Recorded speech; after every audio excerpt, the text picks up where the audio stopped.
الحمد لله رب العالمين والصلاة والسلام على أشرف الأنبياء والمرسلين نبينا محمد وعلى آله وأصحابه أجمعين.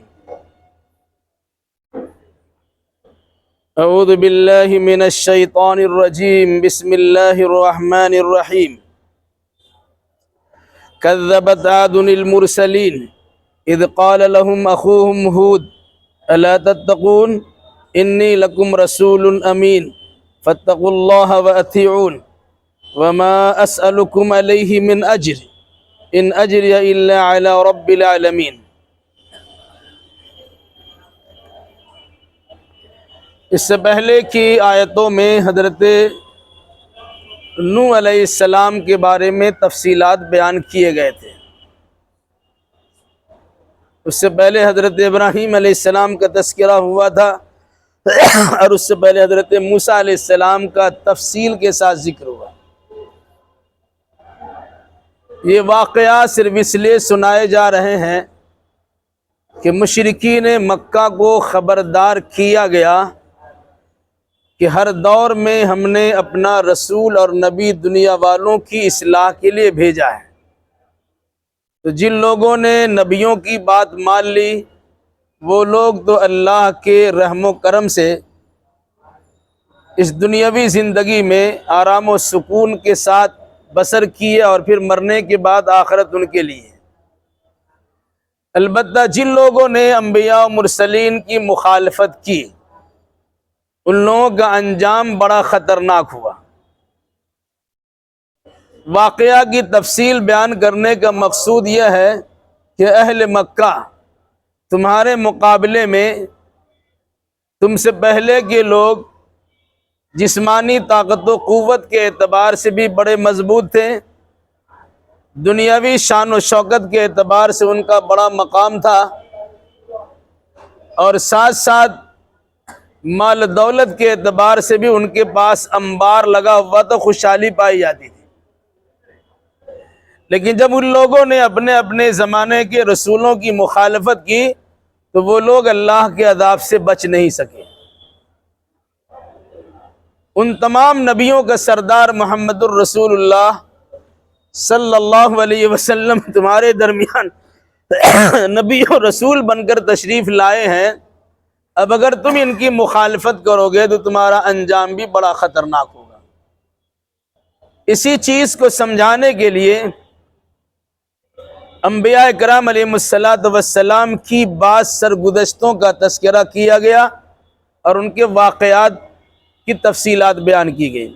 آگے کی آیتوں میں حضرت ہود علیہ السلام اور ان کی قوم عاد کا تذکرہ ہے.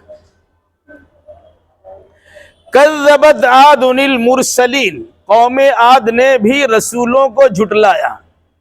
اس سے پہلے بات آ چکی ہے قوم عاد کے پاس صرف ایک رسول تھے یعنی حضرت ہود علیہ السلام. تو قوم عاد نے ہود علیہ السلام کی تکذیب کی، جھٹلایا. لیکن قرآن کہتا ہے کہ قوم عاد نے سارے رسولوں کو جھٹلا دیا.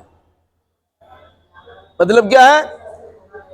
کسی ایک رسول کو جھٹلانا گویا سارے رسولوں کو جھٹلانا ہے. کیوں؟ وجہ یہ ہے کہ کوئی رسول اپنی جانب سے بنتا نہیں ہے، رسول اللہ تبارک و تعالیٰ بناتا ہے. تو حضرت آدم علیہ السلام کو رسول بنایا، سلسلہ چلتا رہا، محمد الرسول اللہ صلی اللہ علیہ وسلم پر اس کا خاتمہ ہو گیا. نبیوں کے سلسلہ میں سے کسی ایک نبی کو کوئی انسان نہیں مانتا، اس نے گویا کسی نبی کو نہیں مانا. جیسے عیسائی حضرات کہتے ہیں ہم نے عیسیٰ علیہ السلام کو اپنا نبی مانا ہے، انہوں نے موسیٰ علیہ السلام کا انکار کر دیا اور پھر بعد محمد الرسول اللہ صلی اللہ علیہ وسلم کا انکار کر دیا. اسی طریقے سے یہودیوں کہنا ہے کہ ہمارا رسول تو موسیٰ علیہ السلام ہے، وہ موسیٰ علیہ السلام کو ماننے کے دعوے دار ہے لیکن عیسیٰ علیہ السلام کو نہیں مانتے ہیں اور ساتھ ساتھ محمد الرسول اللہ کو نہیں مانتے ہیں. گویا اگر یہودیوں نے عیسیٰ علیہ السلام کا انکار کیا تو سارے رسولوں کا انکار کر دیا. عیسائیوں نے اگر موسیٰ علیہ السلام کا انکار کیا اس کا مطلب کس نے سارے رسولوں کا انکار کر دیا. اس لیے فرمایا کذبت عاد المرسلین، قوم عاد نے تمام رسولوں کو جھٹلا دیا تھا. کب؟ اذ قال لهم اخوهم ہود الا تتقون، جب ان سے ان کے بھائی ہود علیہ السلام نے کہا تھا تم ڈرتے کیوں نہیں ہو، یا کیا تم ڈرتے نہیں ہو، مراد کیا ہے؟ حضرت ہود علیہ السلام کو قوم عاد کا بھائی بتلایا گیا۔ مراد یہ ہے کہ حضرت ہود علیہ السلام باہر سے کوئی نبی نہیں آئے تھے، اسی قوم عاد کا ایک فرد، اس مناسبت سے بھائی کہا گیا، بھائی بندو کہا گیا، خاندان کا فرد کہا گیا۔ فرمایا الا تتقون، تم ڈرتے کیوں نہیں ہو، یا تم اللہ تبارک و تعالیٰ سے کیا تم ڈرتے نہیں ہو؟ مطلب کیا ہوا؟ اگر تم میری مخالفت کرو گے، اللہ کی آیتوں کا انکار کرو گے، تو جان لو کہ اللہ کا عذاب تم کو پہنچنے والا ہے۔ اگر چاہتے ہو اللہ کے عذاب سے بچنا تو اللہ تبارک و تعالیٰ سے ڈرو، اور اللہ سے ڈرنے کا تقاضا یہ ہے کہ اللہ کی بندگی کرو اور میرے نقش قدم پر چلو۔ کیوں فرمایا انی لکم رسول امین، میں تمہارے لیے امانت دار رسول ہوں۔ لوگ سوچتے ہیں کہ نبی اپنی طرف سے بن کے آ گئے، جو ان کے ذہن و دماغ میں ہوتا وہی بیان کرتے ہیں۔ کسی عام انسان کے بارے میں ایسا سوچا جا سکتا ہے، لیکن کسی نبی کے بارے میں ایسا تصور بھی نہیں کر سکتے، کیونکہ جب تک انسان نبی نہیں بنتا ہے انہیں اختیار رہتا ہے کہ اپنے مطلب سے اپنی مرضی سے کوئی کام کر لے، لیکن جس دن ان کو نبی بنایا جاتا اس دن تو اسے ان کا اختیار سلب ہو جاتا، پھر وہ اللہ کے احکام کا پابند ہوتے ہیں۔ جب تک اللہ کی جانب سے وحی نہیں آتی وہ بولتے ہی نہیں ہے۔ چنانچہ محمد الرسول اللہ صلی اللہ علیہ وسلم کے بارے میں قرآن نے کہا ہے وَمَا يَنْطِقُ عَنِ الْهَوَىٰ إِنْ هُوَ إِلَّا وَحْيٌ يُوحَىٰ، یہ نبی اپنی خواہشات سے کچھ نہیں بولتے ہیں، یہ جو کچھ بولتے ہیں تو اللہ کی وحی اور اس کے پیغام کی روشنی ہی میں بولتے ہیں۔ کیا فرمایا انی لکم رسول امین، میں تمہارے لیے امانت دار رسول، یعنی جو پیغام اللہ نے ہم کو دیا ہے میں تمہارے پاس اس پیغام کو ہو بہو پہنچاتا ہوں، اپنی جانب سے کسی قسم کی کٹوتی بھی نہیں کرتا، اپنی جانب سے کسی قسم کا اضافہ بھی نہیں کرتا ہے۔ مطلب کیا ہے؟ جیسا اللہ نے حکم دیا میں ویسے ہی سناتا ہوں، جتنا حکم دیا اتنا ہی سناتا ہوں، اس میں نہ گھٹاتا ہوں نہ بڑھاتا ہوں۔ فَاتَّقُوا اللَّهَ وَأَطِیعُونِ، تو تم اللہ سے ڈرو اور میری اطاعت کرو۔ پیمانہ اللہ نے بتلایا ہے۔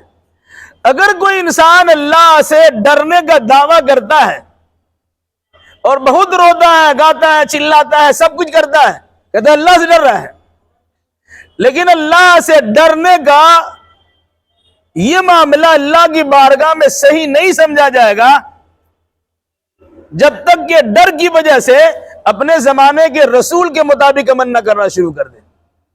آج ہم لوگ نئے طریقے سے عبادات بندگی بجا لاتے ہیں، خوب اللہ اللہ کرتے ہیں۔ کوئی آدمی کرتا کیا ہے؟ ہاتھ میں قرآن لیے ہوا پانی میں ہے، اب پانی میں قرآن پڑھ رہا ہے۔ کوئی آدمی ایک پاؤں اٹھائے ہوا ایک پاؤں پہ کھڑا ہے اور عبادت کر رہا ہے۔ ایسی عبادت کی کوئی ضرورت نہیں ہے۔ کسی انسان کو نیند آتی ہے تو بدن پہ سوٹے مارتا ہے کہ کسی طریقے سے تکلیف ہوگی تو ہم جاگ کے رہیں گے، یہ عبادت کا تصور نہیں ہے۔ کیوں کہ اللہ کے نبی صلی اللہ علیہ وسلم نے جیسی عبادت کی ہے ہم کو ویسی ہی عبادت کرنا چاہیے۔ ہم اس میں غلو نہیں کر سکتے، اس میں بڑھا اور اضافہ نہیں کر سکتے، نہ اس میں گھٹا بڑھا سکتے۔ کیا فرمایا؟ فَاتَّقُوا اللَّهَ وَأَطِیعُونِ، اللہ سے ڈرو اور میری فرما برداری کرو، یعنی اللہ کی عبادت کرو اور طریقہ میرا اپناؤ۔ اسی کو قرآن نے کہا اطیعوا اللہ وَأَطِیعُوا الرسول، عبادت کرو اللہ کی، طریقہ اپناؤ رسول اللہ کا صلی اللہ علیہ وسلم۔ وَمَا أَسْأَلُكُمْ عَلَيْهِ مِنْ أَجْرٍ، میں تم سے اس پر کوئی اجرت کا سوال نہیں کرتا ہوں۔ ہر نبی نے اپنے زمانے میں اپنے قوم کے سامنے یہ واضح کر دیا میں جو دعوت و تبلیغ کرتا ہوں، صبح و شام رات دن تمہیں اللہ کا پیغام سناتا ہوں، میں اس پر تم سے کسی قسم کی اجرت نہیں مانگتا ہوں۔ پھر معاملہ کیا ہے؟ ان اجری الا علی رب العالمین، میری اجرت، میری مزدوری، میرا معاوضہ اس اللہ کے ذمے ہے جو سارے جہان کا پالن ہار ہے۔ آج ہمارے یہاں ایک غلط رسم و رواج چلا ہوا ہے، اس سے پہلے بات آ چکی ہے، آپ کے محلے میں مسجد کا امام ہے، 2-4-10 ہزار آپ تنخواہ دیتے ہیں اور سارا بخار ان پہ اتار کے رکھتے ہیں، سال میں 2-4 بڑا بڑا پروگرام اپنے علاقے میں آپ کرتے ہیں، باہر سے مقررین کو بلاتے ہیں، 50,000 60,000 90,000 لاکھ روپیہ ان کو نذرانہ دیتے ہیں، 1-1.5 گھنٹہ تقریر کیا اور چلتا بنا۔ ایسے مقررین کو اپنے جلسے میں بلانا ہی نہیں چاہیے، جو آپ سے مطالبہ کرے کہ اتنی میری مزدوری اتنا نذرانہ دو گے تب جائیں گے، لیکن آج اسی پہ دنیا فریفتہ ہے۔ ایسے مقررین کو بلاتے ہیں، خوب تقریر کرتے ہیں، رات جگہ کراتے ہیں، رات بھر تو اکثر و بیشتر وہ نعت کے نام پر بہت ساری حرکتیں ہوتی ہیں، اخیر میں کچھ تقریر ہوئی اور اس کے بعد معاملہ ایسا ختم ہوتا کہ فجر کی نماز میں نہ تقریر کرنے والا دکھائی دیتا نہ سننے والا دکھائی دیتا۔ تو ایسی تقریر کا فائدہ کیا بھائی؟ لاکھوں روپے خرچ ہوتا ہے اور کچھ پلے بھی نہیں پڑتا ہے۔ نبیوں نے ہر دور میں کہا لا اسألکم علیہ اجرا، میں اس وعظ و نصیحت پر، دعوت و تبلیغ پر تم سے کسی قسم کی اجرت کا مطالبہ نہیں کرتا ہوں، میری اجرت و مزدوری اور میرا معاوضہ تو اللہ تبارک و تعالیٰ کے ذمہ ہے جو سارے جہان کا پالنہار ہے۔ پھر اس کے بعد قوم عاد کے اندر جو خرابی تھی، اس خرابی کا نبی نے تذکرہ کیا، اتبنون بکل رعین آیۃ تعبثون،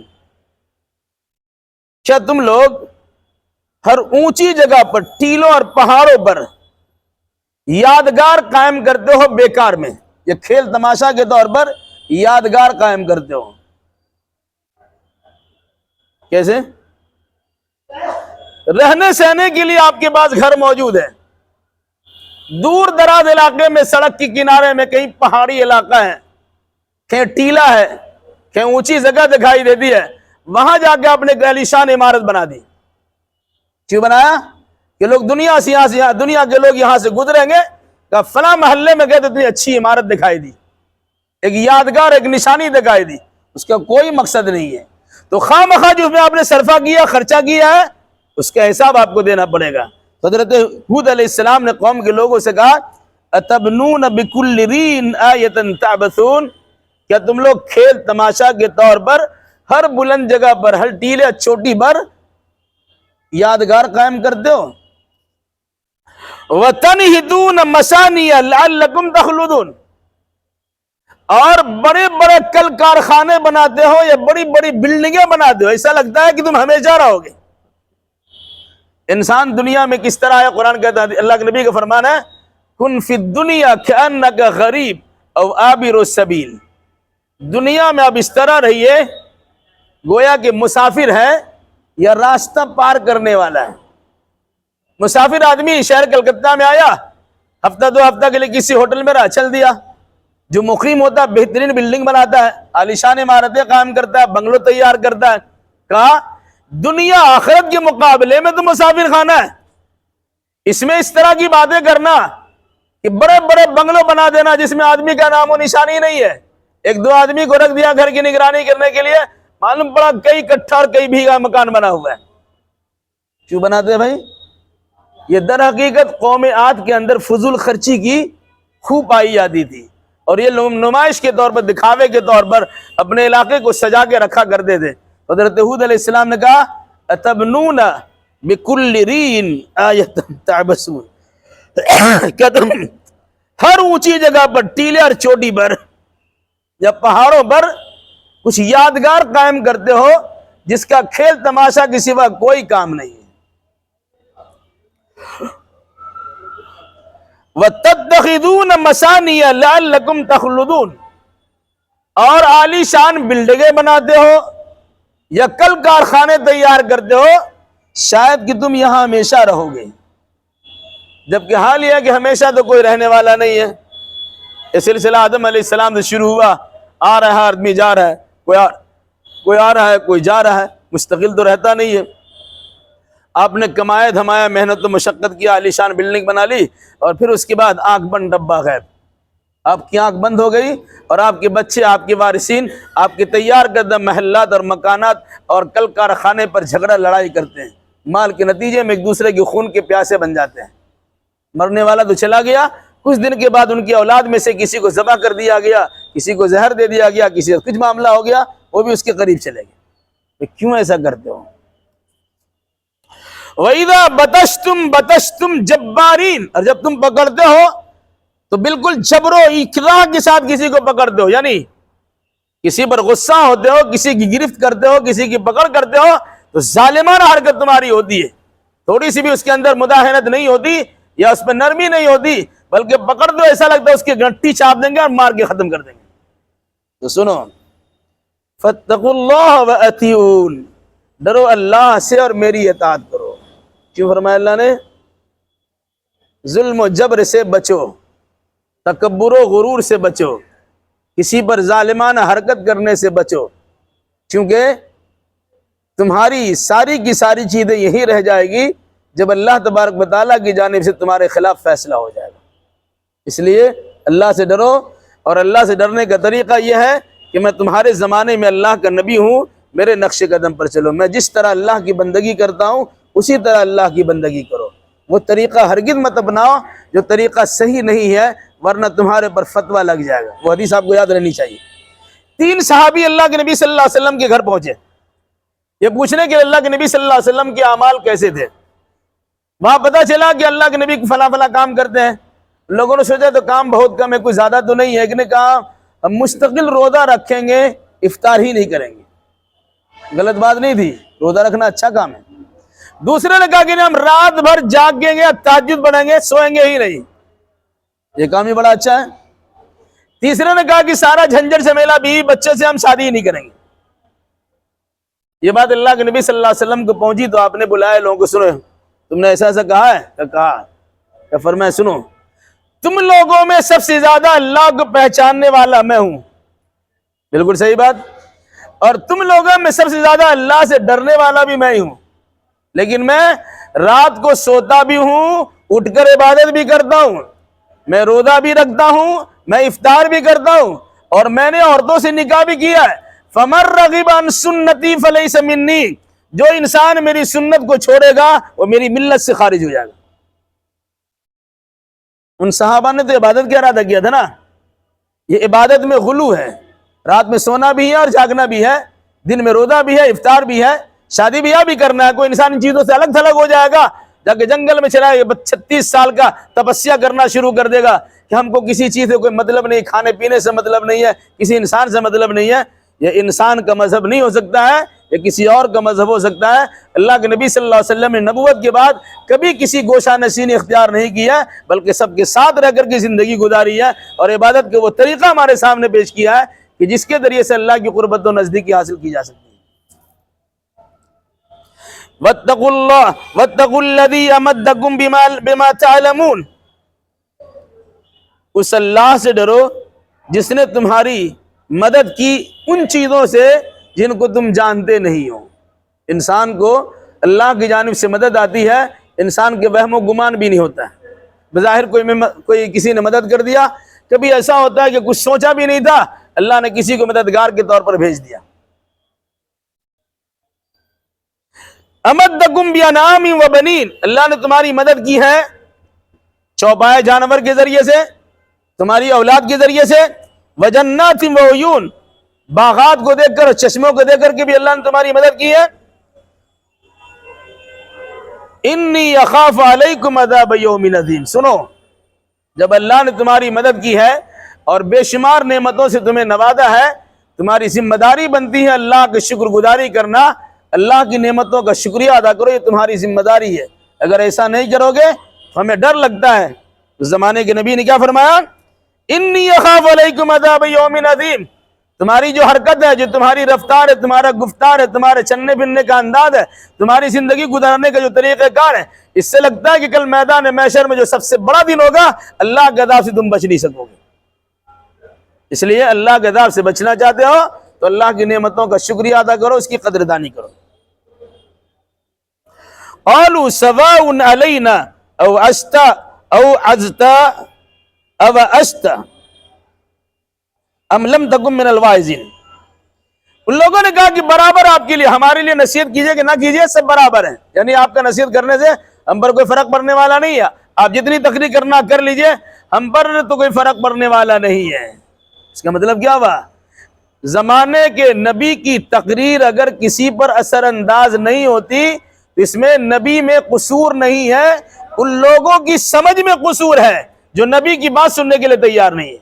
اگر کتاب اللہ اور سنت رسول اللہ کے ذریعے سے آپ کی رہنمائی کی جاتی ہے اور آپ ماننے کے لیے تیار نہیں ہے تو کتاب و سنت کے کوئی قصور نہیں ہے، آپ کی فکر کی کمزوری اور خرابی۔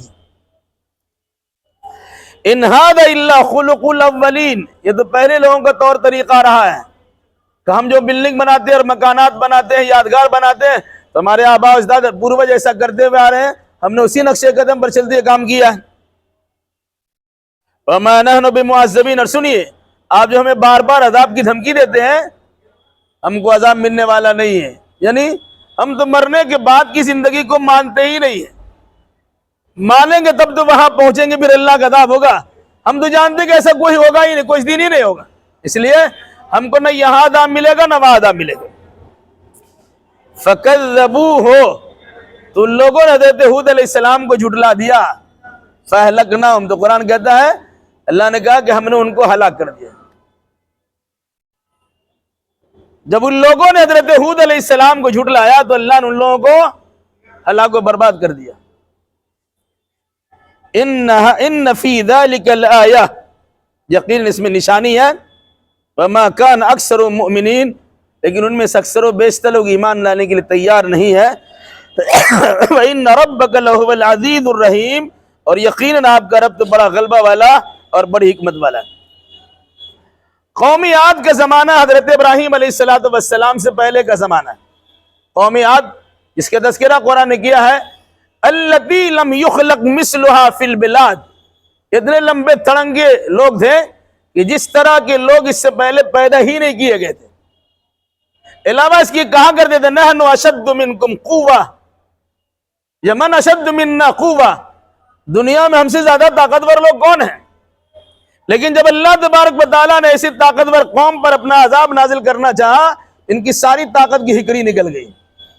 کیا کیا اللہ نے؟ 7 دن اور 8 رات تک لگاتار تیز و تند ہوا کے جھونکوں کے ساتھ پانی بھیج دیا۔ نتیجہ کیا ہوا؟ قرآن کہتے ہیں کأنہم اعجاز نخل خاویہ، ہوا نے ان کو ایسا پٹخنیاں مارا ہے کہ جس طرح تار اور کھجور کے درخت گرے پڑے ہوتے ہیں، اسی طریقے سے یہ لمبے ترنگے ہونے کے نتیجے میں زمین کی سطح سے وہ ہوا ان کو اٹھا دی اور جا کے دور پھینک دیا کرتی تھی۔ تو کہا جن کو اپنی طاقت پہ بڑا ناز تھا، اپنی قوت پہ اپنا بڑا گھمنڈ تھا، جب لمبے ترنگے ہونے پر بہت زیادہ تکبر کرتے تھے اور اپنے علاقے میں بہترین قسم کے محلات تعمیر کر کے دنیا والوں کے سامنے اپنی بڑائی کا اظہار کیا کرتے تھے، لیکن جب اللہ تبارک و تعالی عذاب دینا چاہا تو معمولی سے پانی اور ہوا کے جھونکوں سے تباہ و برباد کر دیا۔ کیا اس میں نصیحت ہے کہ جو انسان اپنی طاقت کے گھمنڈ میں چور ہوتا ہے انہیں اللہ کے عذاب سے ڈرنا چاہیے۔ مطلب کیا ہوا؟ اے اہل مکہ، اے مشرکین مکہ، اے کفار مکہ، اگر تم محمد الرسول اللہ صلی اللہ علیہ وسلم کی دعوت و تبلیغ سے متاثر ہو کر ان کی بات کو ماننے کے لیے تیار نہیں ہو، یہ تمہاری خوش فہمی کی بات نہیں ہے، تمہیں سوچنا چاہیے کہ تم سے پہلے لوگ اس قسم کی حرکتیں کر چکے ہیں اور وہ اللہ کے عذاب سے دوچار ہو چکے ہیں، تم پر سرخاب کا پر لگا ہوا نہیں ہے، تم بھی اللہ کے عذاب سے دوچار کر دی جاؤ گے اور صفحہ ہستی سے تم مٹا دی جاؤ گے۔ اس لیے اگر بچنا چاہتے ہو تو اللہ کے نبی صلی اللہ علیہ وسلم کی بات مان لو، عبادت اللہ کی کرو، طریقہ رسول اللہ کا اپناؤ۔ اللہ ہمیں اور آپ کو اور جملہ مسلمانوں کو کتاب و سنت کی روشنی میں حقیقت حال سمجھنے، سمجھانے اور اسی مناسبت سے عقیدہ اعمال بجا لانے کی توفیق مرحمت فرما۔ آمین۔